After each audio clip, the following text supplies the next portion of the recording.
So hello people, how you going? Today we're gonna just have a little introduction to verbs. So a lot of people are currently learning English, and as part of the English you have to learn the grammar. So you don't actually have to learn the complexities of grammar, you just have to learn how to use the actual words in a sentence. I'm not a linguist, I'm not studying linguistics because quite frankly the earning potential of that is very limited. So I'm just doing this for fun, teaching English, because it's awesome. So behind me we have a tree, quite a large eucalyptus tree.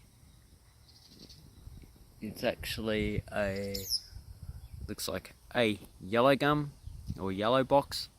I'm not too sure on the determination of which species it is, and it's quite a common tree around here. So I'm actually out in the park, bushwalking. In that fence there, that is revegetation. Beautiful, beautiful. So how would you use these tree and revegetation? How would you use these in a sentence? So to blow. When something is to blow, you go, that is to blow. Sorry, I was choking. So, to put that in a sentence, Glenn was choking. So, was is past tense. And to choke means you're having problems getting air.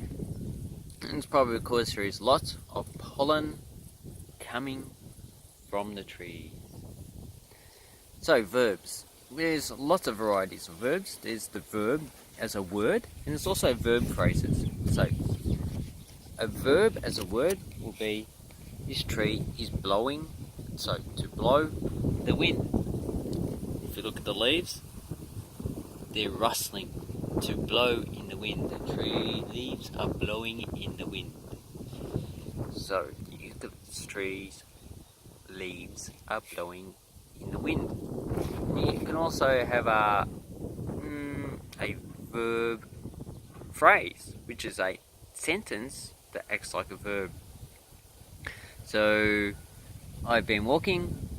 So, if you don't know where I am, then you say, I might have been walking. So, Glenn might have been walking. So, might have been walking is the actual verb phrase. And as a past tense, you can say Glenn has been walking. So, has, to have. Has is the past tense of to have. Been, to be. To be. Been. I have been somewhere. I go somewhere. Walking, to walk. Walked, to walk. So, Glenn has been walking. Has been walking is the verb phrase of that sentence. And it actually gets quite complex. And quite frankly, I wouldn't recommend you to learn what a verb phrase is. I would just recommend that you actually know how to produce one. So don't analyse the sentence and go, Glenn has been walking. Has been walking is a verb phrase. You just say, Glenn has been walking. Have been and to walk. You just need to know those three words. And obviously Glenn is a noun. It is a pretty good noun, I would say. So I hope you learnt something today. So basically just learn verbs beforehand and then get into the complex nature of them. Anyway, I hope you like this beautiful tree. The bark is beautiful. The bark is beautiful. Have a look at that. Awesome. Awesome. Thank you very much for watching my video. And as I learn grammar, I'm going to teach you some more. Have an awesome day, people. Bye bye.